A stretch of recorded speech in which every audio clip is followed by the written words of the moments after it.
भारत देश में आज के नौजवान बच्चे संतों से चिढ़ते हैं, हाँ या ना? आज के जितने युवा यंग हैं, आज का जो यूथ है, ये संतों से चिढ़ते हैं, नफरत करते हैं संतों से। जानते हो क्यों?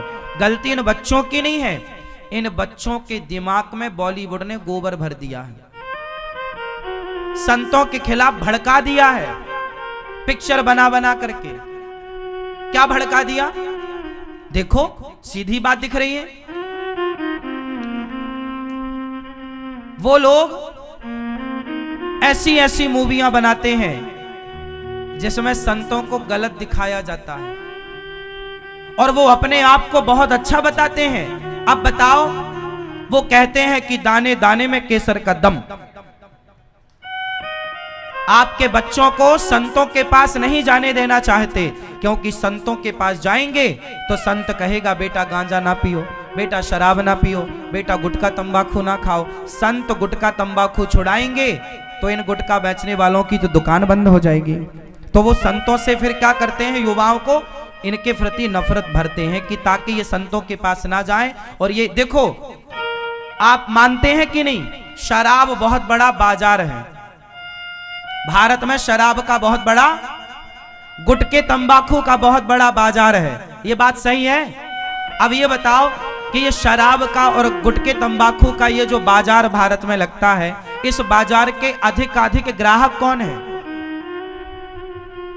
बोलो, इनका ग्राहक कौन है? इनके अधिक शराब के अधिक ग्राहक जवान, नौजवान जो पीढ़ी तैयार हो रही है, ये इनके वर्तमान के ग्राहक हैं। अब बूढ़े तो पी पी के मर जाएंगे, पर ये बच्चे तैयार हो रहे हैं।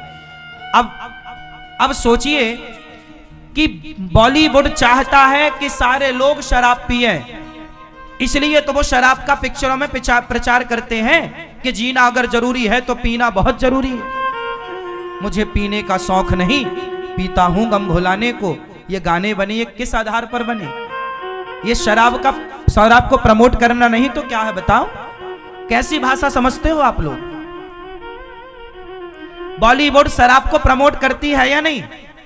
बोलो हाँ। और संत लोग शराब का विरोध करते हैं या नहीं? बॉलीवुड शराब को प्रमोट करती है और संत लोग शराब का विरोध करते हैं। इसलिए बॉलीवुड वालों को डर लगा कि कहीं ये संत लोग हमारी दुकान बंद ना कर दें, तो उन्होंने संतों को ही बदनाम करने के लिए जहर घोलना स्टार्ट किया और वो 80% कामयाब भी हो गए। उन्होंने एक पिक्चर बनाई, ओ माय गॉड। उसमें बताया कि शंकर जी पर दूध क्यों चढ़ाते हो? गरीबों में बांटो। हाँ, मैं आपकी बात से सहमत हूं। गौरी गोपाल आकर देखना, यहां तो गौरी गोपाल आश्रम में प्रत्येक व्यक्ति को भोजन मिल रहा है। गौरी गोपाल आश्रम में गरीबों की सेवा हो रही है, फ्री में भोजन मिल रहा है। हम कर रहे हैं, कह नहीं रहे हैं, कर रहे हैं। अब ये बताओ कि तुम्हें गरीबों की बड़ी फिक्र है कि तुम दूध चढ़ाते हो शंकर जी को, वो तो नाली में बह जाता है, किसी गरीब को पिलाओ। तो भैया ये बताओ, तुमने पिक्चर बना के हजारों करोड़ कमाए तो तुमने गरीबों में कितना बांट दिया? कितना तुमने गरीबों को दूध पिलाया, भोजन कराया? कितनी यूनिवर्सिटियां बनवाई, कितने कॉलेज स्कूल खुलवाए कि फुटपाथ पर लोग सो रहे हैं तो गाड़ी और चढ़ा दी तुमने। फुटपाथ पर सोते हुए लोगों पर ये बॉलीवुड वालों ने गाड़ियां चढ़ाई कि नहीं? बोलो हाँ। ये गाड़ी चढ़ाते हैं फुटपाथ पर सोने वालों पर और उपदेश क्या करते हैं? गरीबों की सेवा करो। ये बहुत शुभ चिंतक हैं गरीबों के। पूछो कि तुम्हारे बाप ने कितने कॉलेज बनवाए गरीबों के लिए। ये चाहें तो हजारों बच्चों को फ्री में पढ़ा सकते हैं, हाँ या ना? इनसे पूछो कि तुमने कितने लंगर बांटे, कितने अन्न क्षेत्र खुलवाए। अरे लंगर अन्न क्षेत्र का तो छोड़ दो, ये सुपर डुपर स्टारों के घर आप जाते हो ना बाहर से इनके साथ सेल्फी खिंचवाने, तो इनके घर के बाहर तुम्हें पीने के लिए प्याऊ तक नहीं है कि ये पानी किसी को पिलाएं। और ये बात गरीबों की करते हैं। बात करने में क्या नुकसान है? कर लो, पर करके देखो, करके बताओ, करके दिखाओ, बताओ मत, मुंह मत चलाओ। तुमने बात करी कि शंकर जी पर दूध चढ़ाते हो, हाँ भाई, शंकर जी पर दूध चढ़ाना भक्त की आस्था है। और कितने रुपए का दूध चढ़ाता है? 10 रुपए का, 5 रुपए का। इसमें तो किसी का नुकसान नहीं है। और दूध तो गाय रोज देती है। और नालियों में दूध जाने का सवाल ही नहीं। नालियां तो आज बनी साहब 100 साल से। आज के 100-200 साल पुराना इतिहास उठाओ तो दुनिया भारत में कहीं नाली थी ही नहीं। बताओ थी? पहले के लोग नदियों में स्नान करने जाते थे। बोलो हाँ। नदियों में नहाने, पहले घर में वॉशरूम था ही नहीं। आज के 100-200 साल, 400 साल पहले घरों में वॉशरूम था। पहले के लोग नदियों में जाते थे, तालाबों में नहाने जाते थे, तो नाला तो था ही नहीं। जितने आज नाला नालियां हैं, अधिकांश जो छोटी छोटी नदियां थी, वो नदियां ही आज नालों के रूप में तब्दील हो गई। और हर शिवालय किसी तालाब या नदी के किनारे होता था। चाहे आप उज्जैन का महाकाल मंदिर देख लो, वो उज्जैन का मंदिर क्षिप्रा नदी के किनारे है, हाँ या ना? लेकिन आज क्षिप्रा की हालत ये है कि उस क्षिप्रा में नर्मदा मैया का पानी छोड़ा गया है, वरना क्षिप्रा सूख गई। कुछ दिनों बाद वो नालों में तब्दील हो जाएगी। क्या आज यमुना मैया नालों में तब्दील नहीं हो रही है? जाके देखो, आप आचमन नहीं कर सकते। क्षिप्रा के तट पर है भगवान शिव का मंदिर।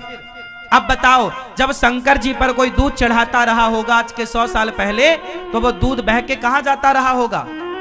नदी में। और नदी में मछली हुआ करती थी, और मछली उस दूध को पिया करती थी। तुम्हारे बड़े बुजुर्गों ने गलत नहीं किया, परंपरा बनाई थी कि थोड़ा सा दूध मछली भी पिए। और दूध सबसे ज्यादा सावन के महीने में चढ़ाया जाता है।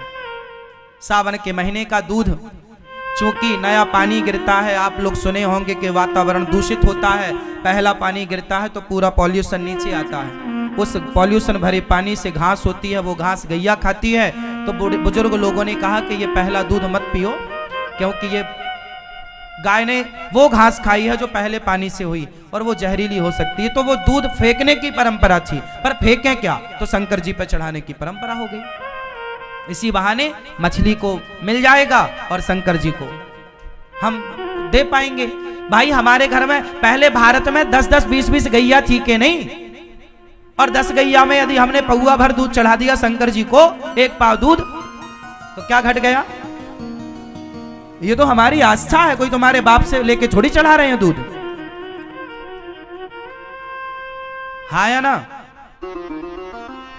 और हमारे यहां जो वास तुम पिक्चर बना रहे हो कि नाले में दूध जा रहा, पागल कहीं के। नाले तो वास बने ना। जिस जमाने में शिव मंदिर बने, दूध का विधान बना, उस समय तो नदियां थी, तालाब से कनेक्ट थे शिवालय। आप देख लो, पुराना कहीं भी शिवालय तुम्हें मिलेगा, वो शिवालय या तो तालाब के किनारे मिलेगा या तो नदी के किनारे मिलेगा, हाँ या ना? आप काशी चले जाओ, काशी में काशी विश्वनाथ है, बगल में गंगा जी बह रही है, हाँ या ना? पूरा चढ़ाया हुआ दूध कहां जाएगा? तो कहां? नाले में। अब नाले तुमने बना दिए, इसमें उनकी क्या गलती है? नाले किसने बनाए? नर्मदा और ये यमुना मैया को किसने दूषित किया? सारे बड़े बड़े शहरों के नाले कनेक्ट कर दिए नदियों में। अरे भैया, पहले फिल्टर कर लो पानी को, साफ सुथरा कर लो, फिर वो पानी छोड़ो। आज गंगा यमुना जी में आप नहा नहीं सकते, इस तरह की स्थिति है। किसकी देन है ये? भगवान की देन है या तुम्हारी? पिक्चर बना बना कर सारे नौजवान बच्चों का दिमाग बिल्कुल खराब कर दिया। और एक भी पिक्चर नहीं बनाई ऐसी जिसमें शराब का बहिष्कार हो। ये कहते हैं शंकर जी पर दूध क्यों चढ़ाते हो? गरीबों में बांटो। तो भैया, ये क्यों नहीं कहा तुमने कि शराब क्यों पीते हो, वो शराब का पैसा गरीबों में बांट दो? ये क्यों नहीं पिक्चर बनाई? कोई ऐसी पिक्चर सुनी आपने जिसने शराब का बहिष्कार किया हो? ना, शराब को तो प्रमोट करते हैं, पीने का शौक नहीं, पीता हूं गम भुलाने को। अब ये तुम्हारे बच्चों का क्या भविष्य बनाएंगे? और तुम्हारे बच्चे इन्हीं को सुपर डुपर स्टार मानते हैं।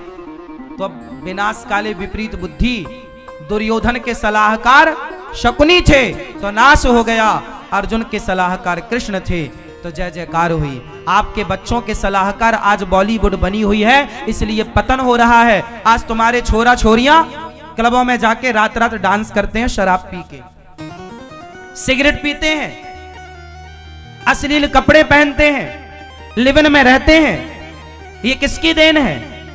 बॉलीवुड की देन है।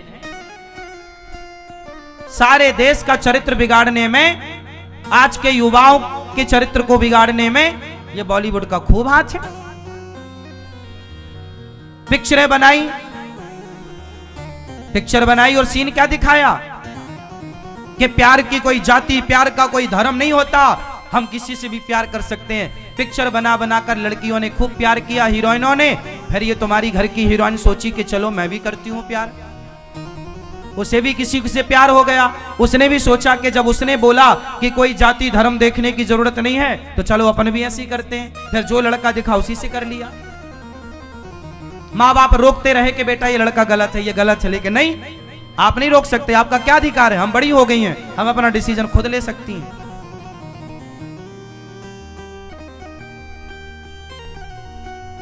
कितना सारा कचरा तुम्हारे दिमाग में ये बॉलीवुड ने भरा है, आज भी तुम उन्हीं की पिक्चर देख रहे हो। इसलिए ये दास अनिरुद्ध आपके मंगल कामना करता है, आपके भविष्य की कामना करता है कि आप अपने बच्चों को यदि संवारना चाहते हो, बच्चों का भविष्य उज्जवल करना चाहते हो, तो बॉलीवुड से अपने बच्चों को दूर कर दो, कथा सत्संग से जोड़ दो, वरना पतन होगा होगा। तुम्हारी लड़की फटे कपड़े पहन रही है, ये उसकी गलती नहीं है। ये फटे कपड़े पहनने का आइडिया उसे दिया किसने? जरा जरा से कपड़ा तुम्हारी बेटी पहन रही है, ये उसकी गलती नहीं है। उससे ये पूछो कि ये कपड़ा पहनने का आइडिया तुम्हें आया कहां से? तो सारे आइडिया बॉलीवुड से आए। ये बात सही है या गलत है? हाँ या ना? जोर से। ये क्या नहीं, आज मेरे साथ एक भाई मेरे पास आए, रेलवे में सरकारी अधिकारी हैं, बड़े पद पर यहां है क्या। आज उन्होंने बताया, गुरुजी मुझे 75 लगभग 65,000 रुपए महीना मिलता है, लेकिन मुझे एक आदत पड़ गई है, 15-20 लाख का कर्जा हो गया है। क्या कर्जा हो, कैसे हो गया? तुम्हें तो 70,000 75,000 रुपया 65,000 रुपया मिलता है। बोले गुरुजी वो हम जुआ खेलने लग गए। क्या खेलने लग गया? जुआ। बाप परेशान, पत्नी परेशान, बच्चे परेशान, जितनी तनख्वाह आती है सारा जुआ खेल जाता है, और कर्जा और लिया है 20 लाख। और पत्नी बेचारी 65,000 रुपया कमाने वाले पति की पत्नी बेचारी परेशान है खाने को। क्यों परेशान है? क्योंकि क्या खेल रहा है? और जुआ किसने खिलाया? बॉलीवुड के बड़े बड़े सुपर डुपर स्टार प्रचार करते हैं जुआ का, जंगली रमी डाउनलोड करो। हाँ या ना? जोर से लो, ऐसे हाँ बोलोगे जब तो हो गया। सारे सुपर डुपर स्टारों ने जुए का प्रचार किया है। यह बात सही है कि गलत है? सही है। तो बताओ, आज कोई जवान बच्चा जुआरी बन जाए तो जिम्मेदार कौन है? बॉलीवुड जिम्मेदार है? ये मूवियां बनाने वाले जिम्मेदार हैं? लेकिन आप संतों को पाखंडी कहते हैं, संतों को ढोंगी कहते हैं, संतों को लुटेरा कहते हैं। और ये जो खुलेआम तुम्हारे बच्चों का चरित्र लूट रहे हैं, तुम्हारे घर की सुख शांति चैन लूट रहे हैं, इन्हें आप सुपर डुपर स्टार कहते हैं। ये न्याय है जनता का?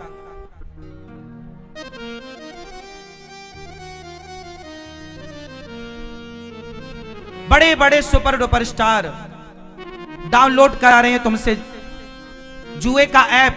जुए के ऐप हो रहे हैं कि नहीं? फिर ये जुआ ही, जुआ का मतलब ताश ही नहीं, आजकल तो एडवांस टेक्नोलॉजी, ये सब चीजें एडवांस में है। मोबाइल पर ऐप आ गए हैं जुए के, खेलो और बर्बाद हो जाओ, लाखों रुपए बर्बाद। लाखों लोग बर्बाद हो चुके हैं, लाखों लोग। घर के बर्तन तक बिक गए लोगों के, लोटा थाली बिक गई। हाँ या ना? इसलिए अपने बच्चों का भविष्य चाहते हो तो बॉलीवुड का क्या करना पड़ेगा? जोर से हर उस गलत बात का बहिष्कार करो जो आपके बच्चों के लिए बुरी हो, जो आपके बच्चों के भविष्य के लिए बुरी हो।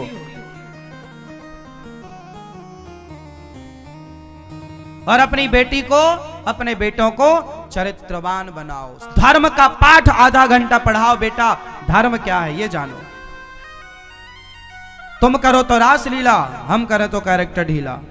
रास, भगवान श्री कृष्ण ने जो रास रचाया वो कोई वासना की लीला नहीं थी, वो कोई काम वासना नहीं थी, वो तो मिलन था परमात्मा भक्त और जैसे आपका और हमारा मिलन हो रहा। अब बताओ, एक बात बताओ, माँ अपने बेटे से मिलती है, गले मिलती है, माँ अपने बेटे के माथे को, गालों को चूमती है, तो क्या माँ के चूमने में, क्या माँ के गले मिलने में कोई दोष होता है?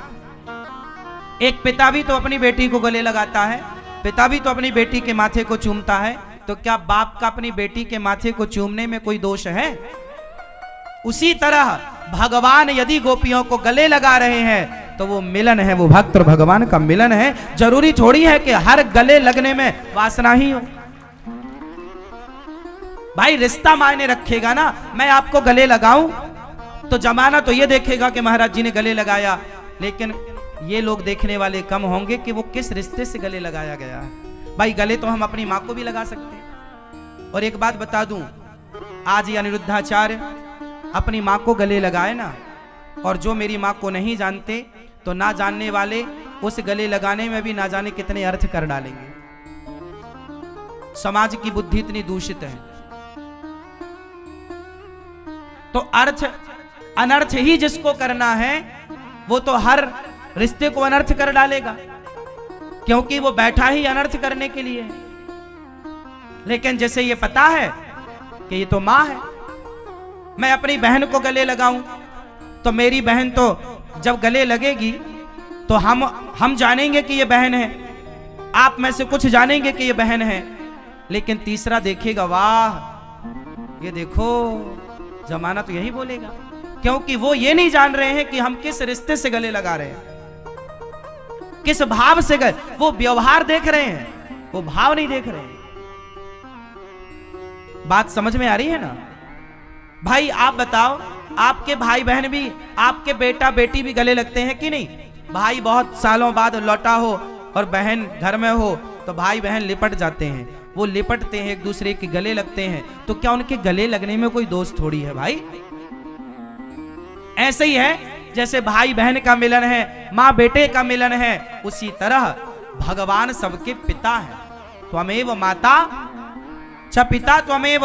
और भगवान अपनी गोपियों को गले लगा रहे हैं, तो वो गले लगाने का अर्थ केवल वासना ही नहीं है। तुम वासना ही इसलिए मानते हो क्योंकि तुम्हारी खोपड़ी में वासना घुसी पड़ी है, इसलिए तुम उस दृष्टि से ही देखते हो। इसलिए अपनी आंखों का इलाज कराओ और सारा कचरा हटाओ, और निर्मल जब पवित्र भाव से आप देखेंगे ना, तो याद रखना, चोर गंवार संत मुनि ज्ञानी, जस आपन तस दूसर जानी। चोर सारी दुनिया को चोर की नजर से देखता है, गंवार सारी दुनिया को गंवार की दृष्टि से देखता है, संत सारी दुनिया को संत भाव से देखता है, ये भी संत है। ज्ञानी ज्ञानी की नजर से देखता है, और कामी आदमी हो तो बगल की पतिव्रता कोई स्त्री बैठी हो तो वो उसे भी उसी नजर से देखेगा, उसे मौका मिलेगा टच करने का तो वो उसी भाव से टच भी करेगा, क्योंकि जो जैसा है वो वैसा है। उसी तरह जिनकी मन में वासना थी, जिनके अंदर गलत भाव था, उन्होंने ही कृष्ण की इस लीला को गलत दृष्टि से देखा है। तो जो इस रास में दोष दृष्टि रखे, समझ लो कि वो खुद दोषी है।